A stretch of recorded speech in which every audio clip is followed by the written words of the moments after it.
yang jauh daripada sempurna ini Tuhan, biarlah Engkau pakai lidah bibir hamba untuk menyampaikan kebenaran firman-Mu pagi hari ini. Kau juga berikan telinga dan hati seorang murid kepada saudara-saudara kami semua Tuhan yang pagi hari ini mengikuti doa pagi, sehingga apa yang Engkau firmankan Tuhan boleh dimengerti dan boleh menjadi rema dalam kehidupan kami sehari-hari. Terima kasih Tuhan Yesus, kami siap mendengar firman-Mu dalam nama Yesus. Haleluya. Amin.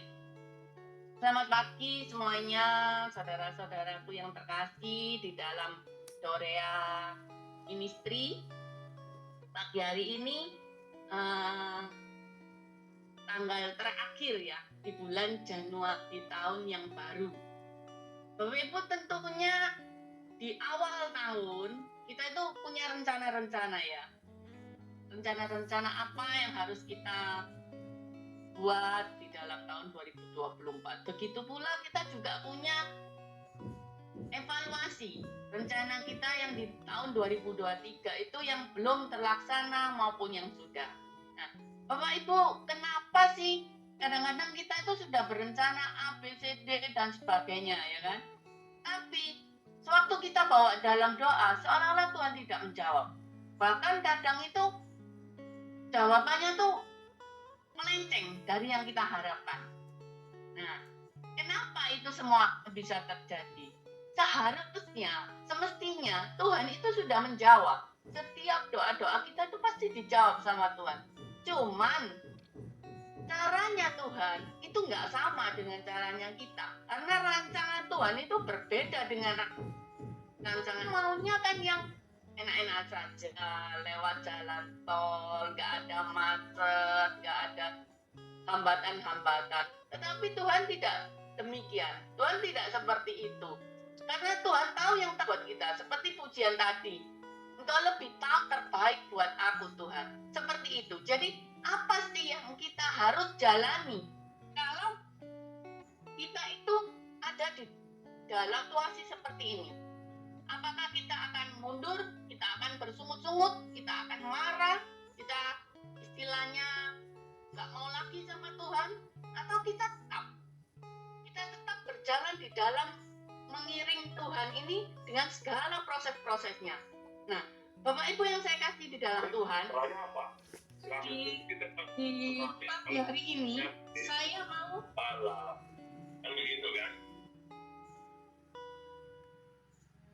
saya renungkan di dalam kisahnya Rasul Paulus, Bapak Ibu.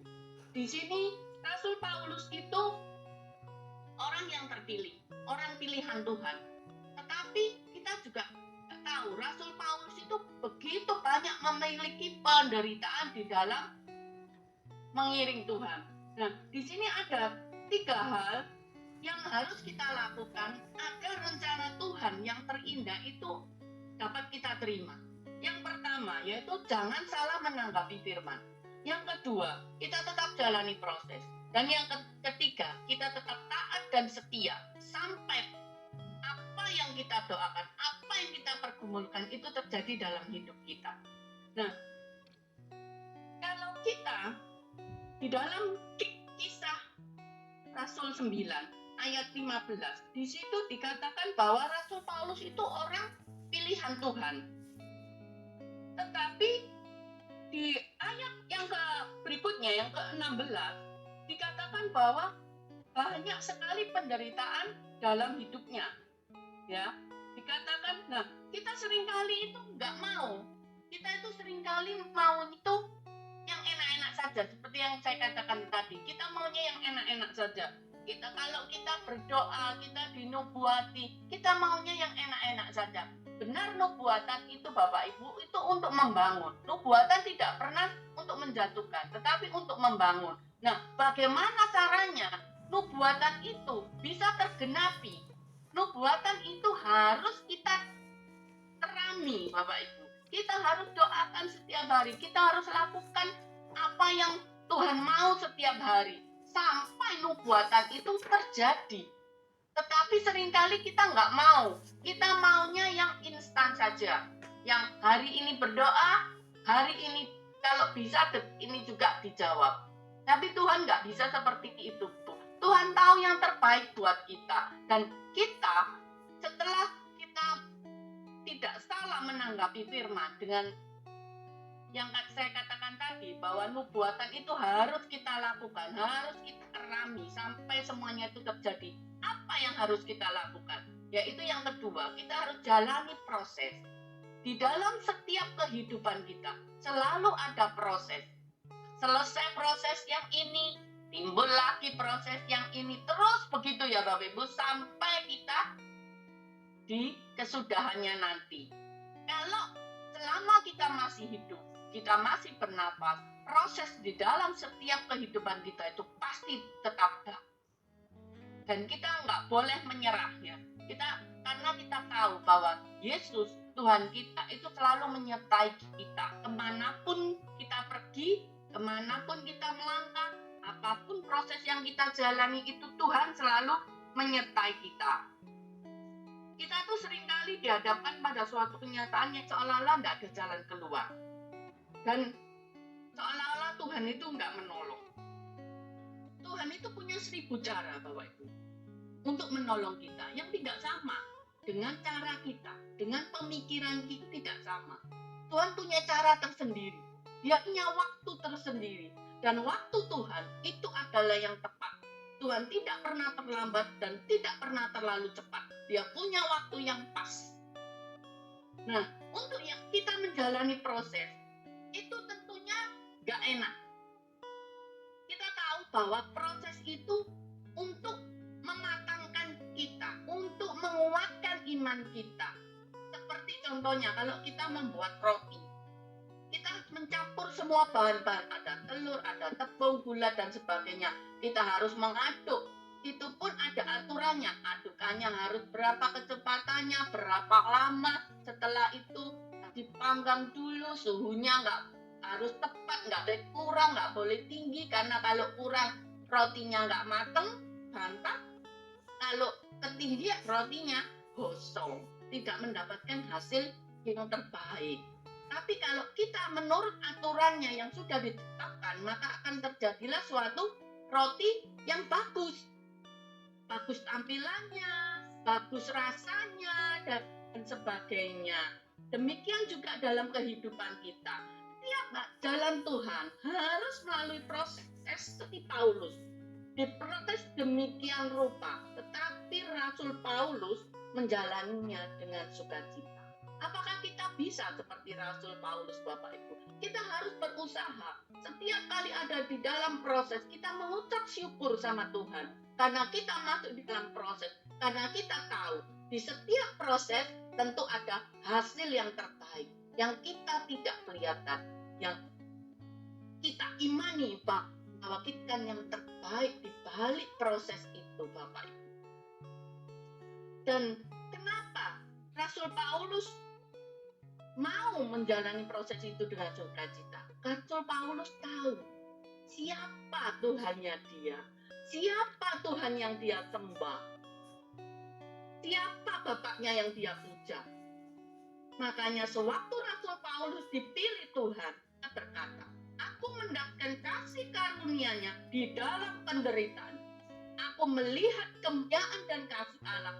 Luar biasa Rasul Paulus. Padahal kalau kita lihat kisahnya Rasul Paulus, dulunya dia sok benci.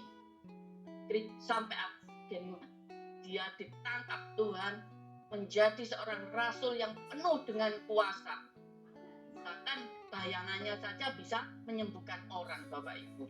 Demikian juga kita. Bagaimana harus mencontoh Rasul Paulus dalam menghadapi setiap proses yang kita hadapi. Kita semua tahu Rasul Paulus pada akhirnya dia meninggalnya dipenggal. Nah, tetapi dia tetap cinta Yesus. Dia tetap mau memberitakan firman Tuhan sampai akhirnya. Dia tidak pernah menyerah di dalam menghadapi proses demi proses. Demikian juga kita. Kita harus tetap mengiring Yesus. Kita nggak boleh marah. Kita nggak boleh bersungut-sungut dalam menjalani proses. Karena kalau kita bersungut-sungut, semakin lama proses itu terjadi, Bapak Ibu. karena kita nggak mau menyerah, kita nggak mau dididik Tuhan, kita nggak mau dibentuk, kita maunya sendiri. Kita melihat, oh ini sudah baik, hasilku sudah baik, tapi Tuhan berkata, belum anakku, ini bukan yang terbaik. Dihancurkan lagi sama Tuhan, dijadikan mulai, bawa lagi, dibentuk lagi, sampai Tuhan melihat ini sudah sempurna. Karena Tuhan tahu yang terbaik buat kita. Tuhan yang menciptakan kita, Dia tahu segala sesuatu yang terbaik buat kita. Seperti bangsa Israel. Bangsa Israel semestinya itu enggak lama dari Mesir ke tanah Kanaan. Tetapi kenapa menjadi 40 tahun berputar-putar di padang gurun? Karena bangsa Israel bersungut-sungut. Karena bangsa Israel mau menurut keluar dari tanah Mesir. Tetapi di setiap proses itu mereka bersungut-sungut. Bahkan sampai Musa kena imbasnya. Musa tidak bisa menahan jengkelnya sampai akhirnya dia melanggar perintah Tuhan. Dan apa yang didapat Musa, kita semua tahu bahwa Musa tidak bisa masuk tanah Kanaan karena Musa melanggar perintah Tuhan.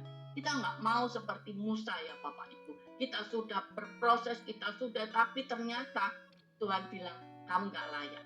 Kamu nggak layak masuk dalam kerajaan surga. Jangan sampai ya Bapak Ibu. Kita semua itu tujuan kita untuk mengiring Kristus itu adalah untuk hidup yang kekal bersama Bapa di surga.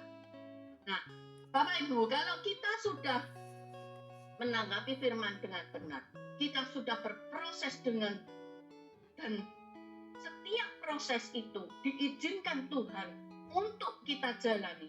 Itu selain untuk menguatkan iman kita sendiri, juga menguatkan orang-orang lain yang mempunyai peristiwa yang sama yang kita alami, sehingga kita dapat bersaksi, menguatkan teman-teman kita, saudara-saudara kita, bahkan orang-orang yang tidak kita kenal, yang Tuhan kirim, itu kita bisa memberikan kekuatan buat mereka. Kita bisa membimbing mereka untuk melewati proses ini dengan sukacita, dan mereka bisa menerima apa yang Tuhan mau di dalam hidupnya. Hidup kekristenan itu Bapak Ibu, kita harus melakukan. Kita harus melakukan, bukan kita hanya menerima saja, tapi kita harus melakukan. Kita harus menjadi saksi hidupnya Tuhan. Kita harus membuat hidup kita itu penuh dengan kemuliaan Tuhan, sehingga setiap orang yang melihat itu mau percaya dan mau mengikuti Yesus. Kita menginjil Bapak Ibu, tidak harus memberitakan firman. Kita menginjil bisa di dalam kehidupan kita sehari-hari, dari sikap kita, tingkah laku kita, tutur kata kita, pemikiran-pemikiran kita, kehidupan kita sehari-hari, itu bisa menjadi contoh, itu bisa termasuk penginjilan. Sehingga banyak kali saya mendengar ART-nya atau sopirnya atau karyawannya melihat keseharian daripada bosnya ini sehingga mau menerima Yesus sebagai Tuhan dan Juru Selamatnya secara pribadi. Bukankah itu suatu sukacita besar? Karena satu jiwa bertobat, malaikat di surga bersorak-sorai. Nah, itu tujuannya Tuhan Yesus. Untuk kita diproses, selain kita mau mendapatkan yang terbaik, kita juga menjadi contoh panutan bagi orang lain. Begitu Bapak Ibu ya. Kemudian yang ketiga, setelah proses itu kita jalani, kita berproses dengan baik dan benar, kita dengan sabar, dengan telaten, terus mengimani apa yang sudah kita doakan, apa yang sudah didoakan oleh hamba-hamba Tuhan untuk menguatkan kita imani. Kita harus apa Bapak Ibu yang ketiga? Tetap taat dan setia. Apapun yang terjadi, apapun yang Tuhan perintahkan, kita harus tetap taat dan setia menjalaninya. Kita harus tetap taat dan setia untuk mengiring Tuhan sepanjang hidup kita. Seperti Rasul Paulus dikatakan di Kisah 21 ayat 10 sampai 12. Di sini dikatakan bahwa setelah Rasul Paulus tahu apa yang menantinya di Yerusalem, seperti yang Roh Kudus nyatakan lewat Nabi Agabus maupun lewat murid-murid Yesus yang lainnya. Apakah Rasul Paulus gak jadi pergi ke Yerusalem? Enggak, Bapak Ibu. Dia tetap berangkat. Bahkan dia sudah dicegah sama murid-murid Yesus yang lain. Tetapi dia, apa yang dia katakan? Tidak, saya tetap berangkat. Kalau misalnya Rasul Paulus menuruti kata orang lain, tidak menurut sama Tuhan, tidak taat dan setia kepada Tuhan, dia tidak berangkat, dia akan menyesal, Bapak Ibu. Karena apa? Karena sewaktu dia berangkat, dia bisa bertemu dengan Tuhan Yesus. Dan sewaktu dia bertemu dengan Tuhan Yesus berkata bahwa aku ada bersama dia, bersama engkau, Rasul Paulus itu. Dan sewaktu dia pergi ke Yerusalem, seperti yang dinubuatkan oleh Nabi Agabus, dia akan ditangkap. Dia dibawa ke Rom. Dan apa yang terjadi? Sewaktu dia diadili, dia bersaksi kepada kaisar yang mengadilinya. Dan kita lihat apa hasilnya dari itu. Kaisar itu bertobat. Kaisar itu menerima Tuhan sebagai juru selamatnya. Coba kalau Rasul Paulus tidak berangkat, Kaisar Roma tidak bertobat. Dan Rasul Paulus juga tidak ketemu Tuhan Yesus, seperti di Rasul 23 ayat 11 dikatakan bahwa Tuhan datang di sisinya dan berkata kepadanya, kuatkanlah hatimu, sebab sebagaimana engkau dengan berani telah bersaksi tentang aku di Yerusalem, demikian jugalah hendaknya engkau pergi bersaksi di Roma. Nah, ternyata dari beritaannya Rasul Paulus ada satu jiwa diselamatkan, yaitu Kaisar Roma. Demikian juga di dalam kehidupan kita, Bapak Ibu. Kita nggak tahu apa yang akan terjadi ke depannya. Demikian Rasul Paulus juga nggak tahu apa yang terjadi ke depannya. Dia tahunya Nabi Agabus berkata bahwa engkau akan ditangkap, diadili. Tetapi tidak tahu di balik itu semua ada sesuatu yang besar. Sama dalam kehidupan kita sehari-hari. Kita nggak tahu apa yang akan terjadi di depan kita, nggak tahu. Tetapi kalau kita taat dan setia, kita akan mendapatkan hasil yang terbaik. Saya sedikit bersaksi ya Bapak Ibu. Saya ini nggak ada cita-cita untuk jadi hamba Tuhan Bapak Ibu. Tetapi Tuhan tangkap saya. Tuhan bawa saya terus. Tuhan kejar saya terus. Bahkan sewaktu saya belum bertobat di tahun 90, Tuhan menampakkan dirinya secara nyata di hadapan. Di suatu siang, Tuhan tahu dengan memakai jubah putih, dia masuk dalam kamar saya, tetapi saya tidak bisa melihat wajah karena itu sinarnya terang menyilaukan mata saya. Jadi saya hanya bisa melihat dari pundak ke bawah. Tuhan datang menghampiri saya. Dia membawa sebuah Alkitab yang terbuka. Dan di atas Alkitab itu ada tanda kayu salib kecil. Tuhan berjalan ke arah saya dan memberikan Alkitab itu sambil kata, Mei, kamu bertobat. Sewaktu itu saya masih di dalam agama saya yang dulu, di dalam agama Konghucu Bau. Saya cuma gini, apa itu? Dan kakak saya yang Kristen, dia masuk Kristen duluan dari satu keluarga, dia dan kakak saya yang perempuan yang baru mengikut Yesus. Saya bercerita dan dia kaget Bapak Ibu, dia bilang, loh itu Tuhan Yesus, berarti kamu orang milik Tuhan. Gereja tempat-tempat untuk bertobat. Tapi enggak, saya mengeraskan hati saya. Sampai 2 tahun, kakak saya itu yang membawa saya, dia terus menginjili saya, ayo ikut ke gereja, didengarkan, nggak suka, nggak usah didengarkan. Terus seperti itu. Akhirnya saya jengkel Bapak Ibu. Saya kepengen tahu apa sih di dalam gereja itu ngapain sih? Dan saya akhirnya coba ikut. Nah, setelah saya melangkah, saya nggak bisa kembali Bapak Ibu. Saya terus dibawa Tuhan, terus kemuliaan demi kemuliaan dinyatakan dalam hidup saya. Sampai 2 tahun kemudian saya menerima Yesus sebagai Tuhan dan Juru Selamat saya secara pribadi. Saya dibaptis.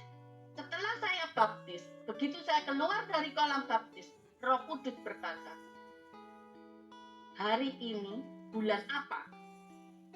Ada suara yang berkata di dalam hati saya, hari ini bulan apa?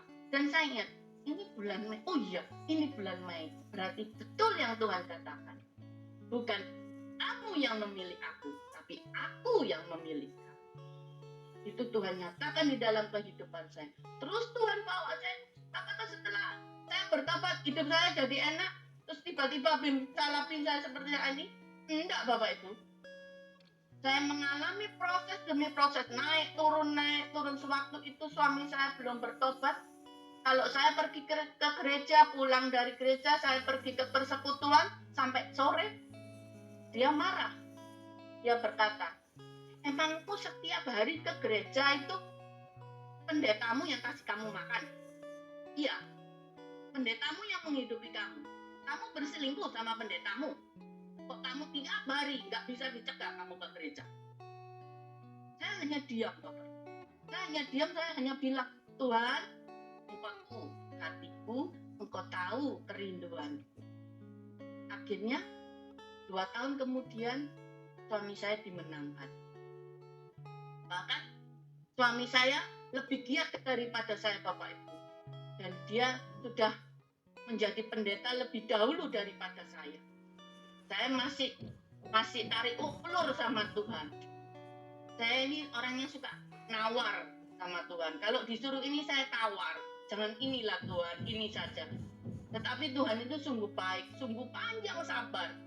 Dia menunggu saya sampai tiba waktunya, saatnya yang tepat. Tuhan jadikan saya sampai sekarang ini, seperti sekarang ini. Dan ternyata itu sesuatu yang indah, Bapak. Di balik proses, kalau saya mau bercerita proses dalam hidup saya, bisa jadi sampai doa malam, Bapak Ibu. Karena banyak sekali, Bapak Ibu, yang Tuhan perbuat di dalam hidup saya dan apa yang mengharuskan. Saya hanya punya satu tujuan saya.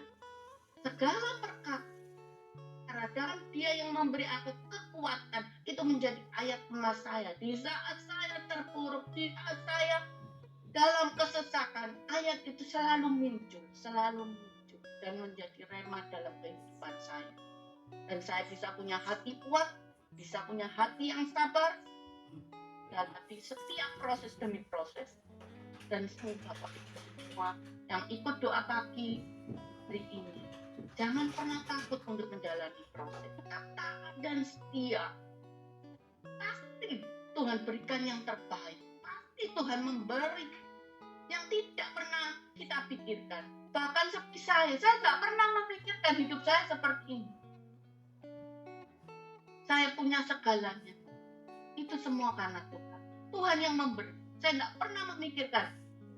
Yang penting saya bisa hidup, saya bisa makan, saya tidak bejana, saya tidak kepanasan, itu sudah cukup ya. Tetapi Tuhan nggak mau. Tuhan memberikan lebih, tanggung jawab lebih lagi. Tanggung jawab ini sudah diselesaikan, Tuhan berikan lagi, lebih besar lagi.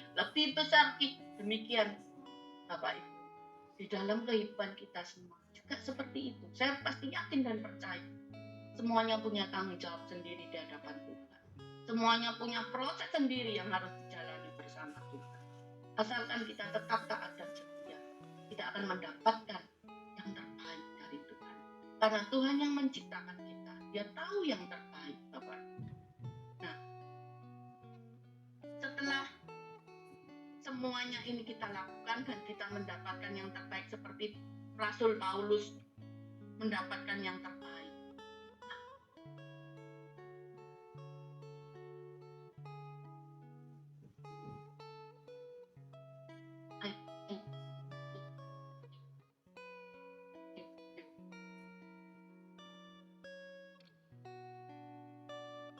Karena saya diberkati rumah, saya diberkati mobil, saya diajak untuk mendoakan orang syukuran pindah rumah baru. Saya cuma gini, kok enak ya Tuhan, kok enak ya, aku kok nggak seperti itu ya Tuhan, aku ya mau loh Tuhan kayak gitu. Masa aku doa notok Tuhan nggak pernah punya rumah baru? Dan ternyata Tuhan itu jawab di tahun 2000.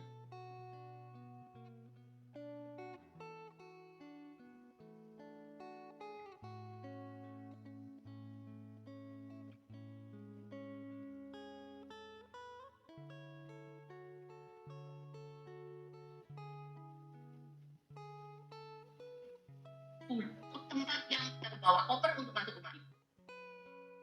Dan setelah saya pindah itu bulan Mei, bulan Oktober, Tuhan kasih satu mobil pada saya. Waktu saya ditanya sama anak saya, waduh mama sudah punya rumah baru ya. Anak saya tinggal di Lombok Bapak. Mama punya rumah baru, aku mau datang lihat rumahnya mama. Dia bilang gitu. Dia bilang gini, mama kamu nggak malu, tetanggamu lo mobilnya dua gitu mah, kamu nggak malu mah? Di tempat carportmu cuma ada motor 4. Enggak, ngapain mama malu? Itu motor-motorku sendiri kok. Ngapain? Punyanya ini ya udah, disyukuri saja. Nah, ternyata Tuhan melihat hati saya. Tuhan berikan sebuah mobil tanpa saya minta. Nah, itu semua Bapak Ibu. Bukan kuat gagasan saya, bukan hasil saya, tetapi anugerah Tuhan yang Tuhan berikan kepada saya. Saya yakin dan percaya kita semua yang ikut doa pagi di sini pasti juga akan menerima berkat-berkat mujizat-mujizat Tuhan yang tidak pernah kita pikirkan. Nah, Bapak Ibu, itu yang bisa saya bagikan pagi hari ini, dan biarlah kiranya semuanya boleh menguatkan, boleh mendidik kita untuk lebih taat dan setia mengiring Tuhan. Kita lebih mau menjalani proses dan kita lebih mengerti menanggapi firman Tuhan. Nah, sebelum saya menutup pemberitaan renungan pagi hari ini, saya punya satu pujian Bapak. Pujian ini sangat menguatkan hati saya di saat saya sedang ada dalam kesesatan. Mungkin Pak Nando nanti bisa melanjutkan ya Pak ya untuk pujiannya. Sering ku tak mengerti jalan-jalan-Mu Tuhan, bagai di belantara yang gelap. Tanpa 1000 tanya, namun tetap percaya, jejak-Mu Tuhan sungguh sempurna. Ajarku memahami ini agar hidupku puaskan hati-Mu. Bagi-Mu aku rela sepenuh hati menghamba, serahkan diri menepi karya-Mu. Pujian ini sangat di saat saya dalam kesesakan, di saat saya lagi down, saya menyanyikan pujian ini. Dikatakan bahwa seringkali kita memang nggak mengerti jalan-jalannya Tuhan itu. Seperti kita nggak punya jalan keluar, seperti kita ada di padang gurun, di padang belantara. Tapi kita nggak boleh. Di pujian ini dikatakan tanpa 1000 tanya. Jadi nggak nanya Bapak Ibu, tetap dijalani aja. Karena kita tahu jalannya Tuhan itu sungguh sempurna. Dan kita diajak oleh pujian ini untuk memahami apa yang Tuhan ingini. Sampai kita bisa memuaskan hati Tuhan. Demikian Bapak Ibu, saya akhiri renungan pagi hari ini, dan kita mau berdoa.